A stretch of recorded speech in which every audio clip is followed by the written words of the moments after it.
Assalamualaikum warahmatullahi wabarakatuh. Saya dengan Petriadis dari bagian Humas dan Pemasaran RSUD Budi Asih, sekaligus sebagai Ketua Pokja Akreditasi MKE. Pada kesempatan hari ini saya akan menyampaikan materi komunikasi efektif kepada masyarakat. Komunikasi efektif sesuai dengan Peraturan Menteri Kesehatan Republik Indonesia Nomor 4 Tahun 2018 tentang Kewajiban Rumah Sakit dan Kewajiban Pasien, Pasal 3. Kewajiban rumah sakit memberikan informasi yang benar tentang pelayanan rumah sakit kepada masyarakat sebagaimana dimaksud dalam pasal 2 ayat 1 huruf A berupa 1. Informasi umum tentang rumah sakit dan informasi yang berkaitan dengan pelayanan medis kepada pasien. Peraturan Menteri Kesehatan RI Nomor 4 Tahun 2018 tentang Kewajiban Rumah Sakit dan Kewajiban Pasien Pasal 5. Penyampaian informasi yang berkaitan dengan pelayanan medis kepada pasien sebagaimana yang dimaksud pada ayat 1 dilakukan oleh dokter, dokter gigi atau tenaga kesehatan lain yang merawat pasien sesuai dengan kewenangannya.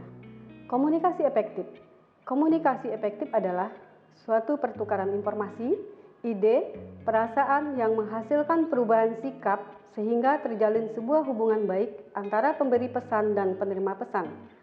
Pengukuran efektivitas dari suatu proses komunikasi dapat dilihat dari tercapainya tujuan si pengirim pesan. Pengiriman pesan secara efektif menurut Johnson tahun 1981 ada 3 syarat. 1. Pesan yang kita kirimkan mudah dipahami. 2. Memiliki kredibilitas di mata penerima pesan. 3. Mendapatkan umpan balik secara optimal tentang pengaruh pesan terhadap diri si penerima. Hal yang perlu diperhatikan dalam komunikasi efektif yaitu komunikasi satu arah dan dua arah. 2. Mendengarkan sambil memahami. 3. Persepsi yang selektif dalam mendengarkan dan menanggapi. 4. Memahami sudut pandang orang lain. Komunikasi kepada masyarakat. Sudahkah dilatih komunikasi efektif? Sudah kompetenkah untuk menjelaskan? Sudah mengenali sasaran komunikasinya? Hal-hal yang perlu dalam komunikasi efektif adalah 1. Asesmen. Kenali sasaran komunikasi, latar belakang, pendidikan, budaya, dan kepercayaan. Siapkan materi tertulis, waktu yang adekuat, beri kesempatan bertanya, verifikasi.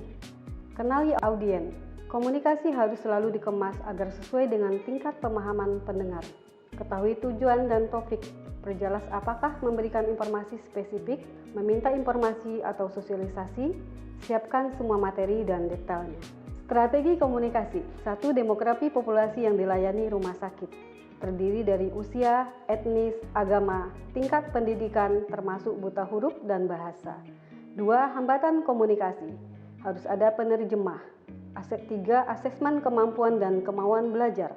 4. Asesmen kebutuhan edukasi. Selanjutnya, teknik komunikasi efektif menangani komplain.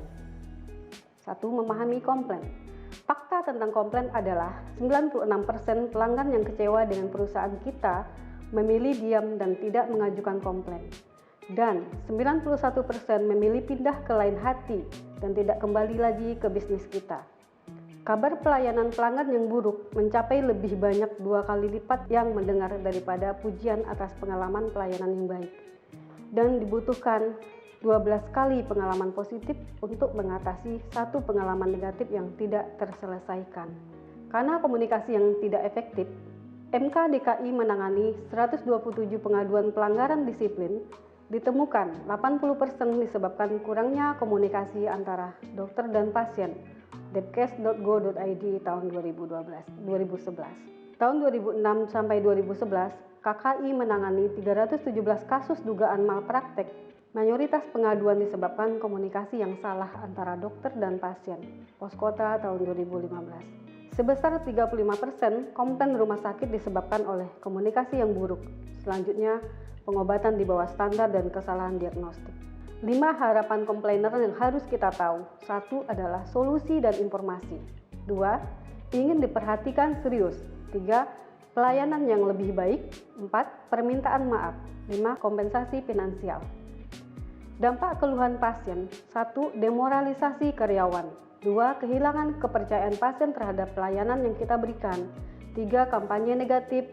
4. Hilangnya peluang mendapatkan pasien baru. 5. Berbiaya tinggi dan upaya besar untuk mengatasi masalah ini. Keenam, menjadi konfirmasi persepsi negatif yang sudah muncul, rusaknya citra dan reputasi rumah sakit. Kedelapan, berkurangnya pendapatan dan hilangnya profit. Komplain dalam Undang-Undang Rumah Sakit diatur oleh Undang-Undang Perumasakitan. Setiap pasien mempunyai hak mengajukan pengaduan atas kualitas pelayanan yang didapatkan. Setiap pasien mempunyai hak mengeluhkan pelayanan rumah sakit yang tidak sesuai dengan standar pelayanan melalui media cetak dan elektronik sesuai dengan ketentuan peraturan perundang-undangan pasal 32 Undang-Undang Rumah Sakit. Komplain adalah suatu ekspresi ketidakpuasan terhadap suatu organisasi atau perusahaan terkait dengan produk atau pelayanannya atau proses penanganan komplain itu sendiri, di mana respon atau solusi diharapkan oleh customer secara langsung ataupun tidak. Standar akreditasi komplain. Rumah sakit memberikan penjelasan kepada pasien dan keluarga tentang adanya proses untuk menerima, menanggapi, dan menindaklanjuti bila ada pasien yang menyampaikan keluhan, konflik, perbedaan pendapat tentang pelayanan pasien. Rumah sakit juga menginformasikan tentang hak pasien untuk berpartisipasi dalam proses ini. Kemudian memahami komunikasi efektif. Komunikasi sama dengan kesepahaman. Komunikasi itu bisa dilakukan secara tatap muka, melalui telepon, tulisan, email, dan sosial media. Komunikasi dapat efektif jika dilakukan secara verbal. Hal yang boleh dilakukan adalah satu magic word atau positif. Terima kasih, silakan, mohon bantuan, dan lain-lain. 2. Menciptakan suasana kondusif. 3. Paraphrasing untuk konfirmasi atau menggarisbawahi. 4. Bertanya dengan kalimat terbuka. Hal yang perlu dihindari, killer word atau negatif. Tidak bisa, tidak, itu sudah kebijakan, bukan bagian saya, dan lain-lain. Itu yang harus kita hindari. Kemudian menghilangkan keinginan orang untuk berinteraksi lebih, memotong pembicaraan, menguasai pembicaraan. Kemudian secara vokal, hal yang boleh kita lakukan adalah volume suara cukup, artikulasi jelas, intonasi suara dinamis, jedanya teratur. Hal yang dihindari, suara pelan atau keras, bergumam, suara datar, terlalu cepat atau terlalu lambat. Secara visual, postur, gestur, ekspresi, tegak namun fleksibel, menghadap ke arah lawan bicara, gerak mendukung pesan, dekatkan diri dengan lawan bicara. Harus ada kontak mata, senyum, antusias, terbuka, ramah, dan bersahabat. Hal yang harus dihindari pada saat visual adalah menyandar atau bersedekap, bertopang dagu, menaruh tangan di siku, mengerutkan dahi, menggaruk kepala, menarik napas dalam-dalam, kaku, terlalu formal, lesu, dan tidak bersemangat. Hal yang perlu kita pahami sebelum komplain datang, mindset leadership system. 1. Pengomplain menderita karena kekeliruan kita. Setiap orang harus ambil tanggung jawab. 2. Pengomplain adalah guru bisnis yang mengajari bagaimana lebih baik produk dan layanan ke depannya. 3. Pengomplain adalah kekasih sejati. Perhatikan dan penuhi keinginannya. Keempat, pengomplain itu calon pelanggan loyal. Tangani secara positif dan tuntas sehingga mereka menceritakan kepada orang lain.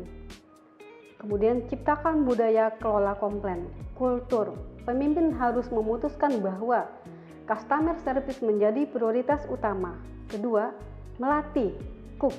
Pemimpin harus dapat melatih bagaimana bekerja efektif dengan pelanggan dan menghadapi situasi sulit. 3. Menginspirasi, mampu memotivasi setiap orang dan setiap level organisasi untuk melayani pelanggan dan orang lain. 4. Pemberdayaan, employer, berikan kepercayaan dan kewenangan kepada setiap level untuk memberi keputusan yang bertanggung jawab. Selanjutnya, mindset leadership system. 1.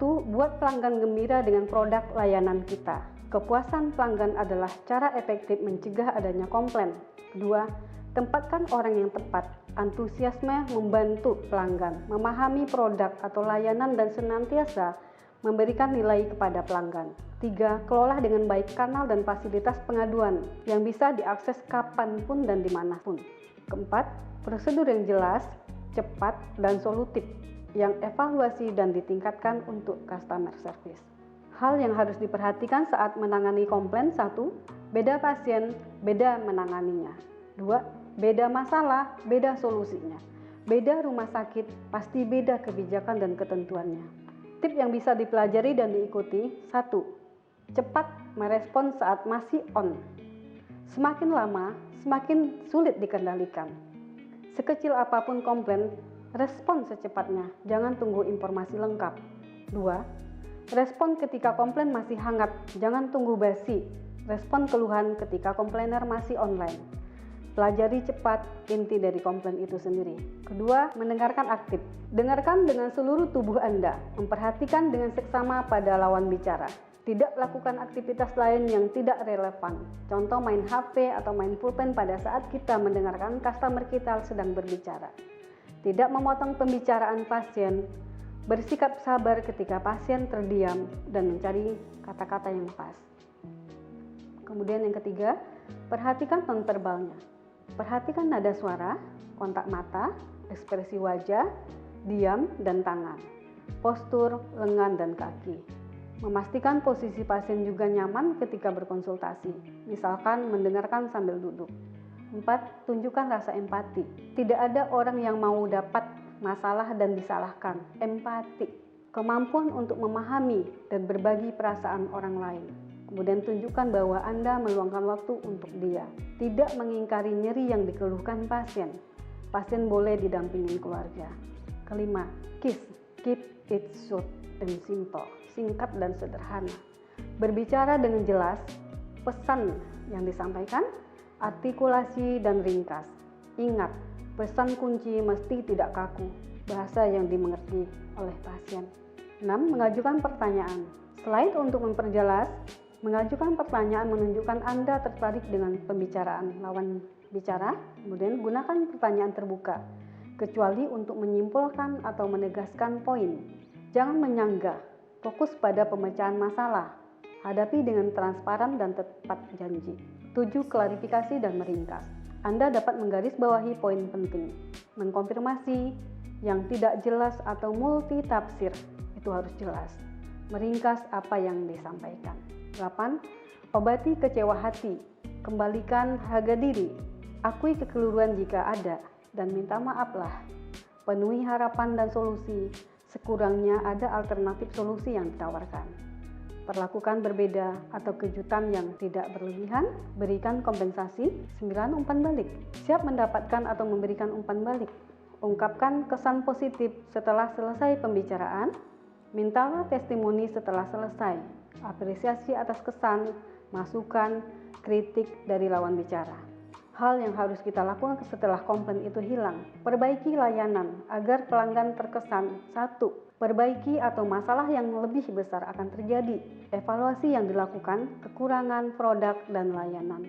Harapan pelanggan, bagaimana pelanggan menikmati pelayanan, apa yang bisa ditingkatkan. Buat program loyalitas pelanggan. Komunikasi itu bukan sekedar apa yang Anda katakan, melainkan bagaimana dan apa yang Anda dapatkan. Sekian, terima kasih. Assalamualaikum warahmatullahi wabarakatuh.